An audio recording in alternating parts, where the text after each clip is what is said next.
So I want to talk about the next topic is, you know, what is Smart Gladiator exactly as a startup? What do we do, and how is that opportunity attractive?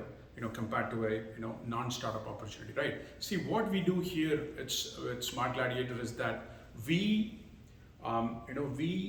image-enable supply chain, right? That's what we do. And with all the mobile technology that's come and all the advancements that have come, and we have gotten used to in our lives with the mobile technology. One thing that we do very casually is capturing photos, right?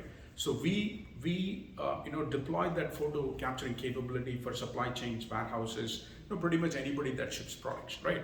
So and we are a bootstrap startup, right? What does that mean? That means we have consciously made a decision to say, hey, you know what, we are going to grow the company based on the revenue of the company, right? And that rather than, the other option is, of course, right, you can go and talk to investors and do some really good fundraising and get few $1 million, and then you can go about figuring out the product market fit and so forth, right? See, what the bootstrap thing has forced us to do is that we really have to be laser focused on solving the problem for the customer, right? Or else they're not going to pay. So that means we got to absolutely make sure the customer is happy, the customer's problem is solved, the customer is getting their ROI, right? And that's what we've done all along. That's what we've done, and that's how we got 600 plus sites using our product in 12 plus countries, right? So that bootstrap thing. And we are very inventive and very creative and very customer focused, laser focused on the customer problem solving aspect, and create our solution listening to the customer, right? And this is another thing. Many startups make these mistakes. Because once they get the funding, they think, hey, we have accomplished a major milestone, and they don't even talk to customers, right? Bunch of founders and the founding team are sitting there and then just building whatever they came up with or whatever made sense for them sitting in the room, right? That is the worst thing that you can do, and you got to talk to the customers, and you got to understand the day in the life of a customer. That's extremely important. And you got to clearly know, hey, what is the persona that you're solving the problem for, and what is that persona's life is like, right? What is the problem that they have? What is that problem you're solving? So that's what we are ridiculously focused on, right? We do have an offshore team, and that has given us a really good advantage in terms of developing the software at a low cost, and that is the only thing that we have taken advantage of, rather than going and raising funding from the investors and things like that. So that has helped us come this far, right? We've been we could have been faster, but we have kind of a little slow in the process, but we are absolutely nailing the requirements. We are absolutely getting it right. We are absolutely making sure we solve the problem for the customer. And you can see we got a lot of testimonials. I think we got like close to 120 or 130 testimonial G2 reviews, right?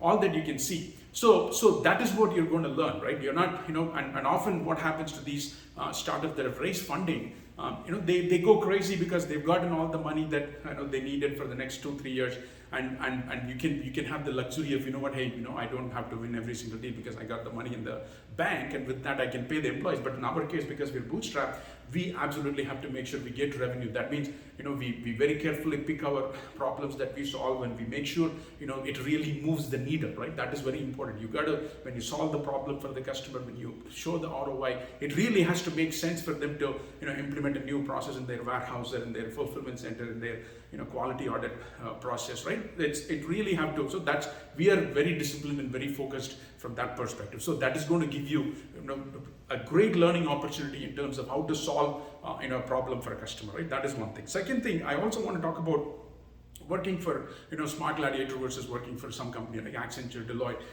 a technology implementation company. See, if you join those big companies, you could potentially be in one project for just 2-3 years, right? Because that's how big those projects are, and you'll be one among like 20 people doing those projects. Whereas here, you're not. You're part of you'll work closely with the founders. Obviously you got to listen to the founders' recommendation, and you got to work with the team, and you're going to learn a lot working with this team in the process of innovation, in the learning supply chain, understanding so many different supply chains. See, that is another thing, because we look at so many different supply chains on a weekly basis. For the customers that we are talking to, for the new prospects that we are talking to, understanding their problem. I mean, we got like 7 verticals that we focus on, right? 3PL, third-party logistics verticals, so supplies to retailers, and then we got heavy industrial, right? And then we got high-value products shippers, and then we got part shippers, we got general distributors, and then we got food and beverage. Oh, that's a huge one, right? Food and beverage.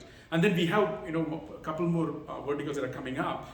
So far we have 7 verticals. So you will see so many different supply chains in those verticals, and you learn from them. Also another thing, right? If you go and work for a big company, you will be part of one team where you're working with one IT manager or one supply chain manager or warehouse manager. Whereas here we literally, I get on calls with C-level executives, right? Chief operating officers.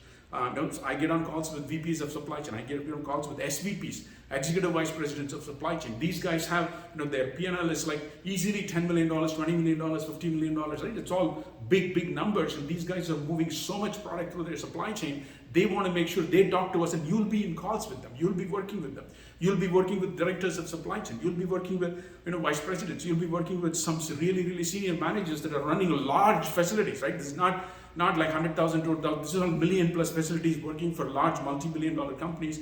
So you will get a lot more exposure, while working for us, right? We support 600 plus sites, and that is like 600. At least 350 customers, and that's like 350 different supply chains that we are looking at. The products are different, the processes are different, the challenges that they have are different, the transportation methodology they use are different. So everything is different, and you kind of get up. So what happens when you get exposed to so many different supply chains? You kind of see the industry as a whole, right? You see the industry as a whole. And tomorrow, let's say you want to start your own company. When you understand the industry and you see the trend, right? Obviously artificial intelligence is a trend, machine learning is a trend, right? All those trends are coming. You kind of see, oh my God, that's what is happening. Oh, this is what I've seen in supply chain. Oh, here is a gap. You can even come up with your own product. Possible, right?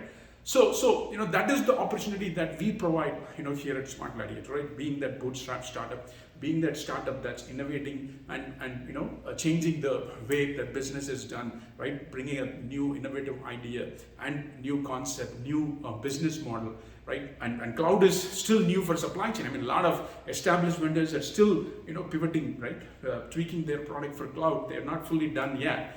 Cloud is still a new concept for supply chain, right? So that's the a core of this opportunity. That's why you got to take a look at this seriously. And of course, right, being a small team, we got like 40 people in the offshore team, and here I'm adding the team here. I got like 10 people, and then I got a few contractors and all that. So that's the opportunity that is in front of you, right? And again, it's not for everybody, right?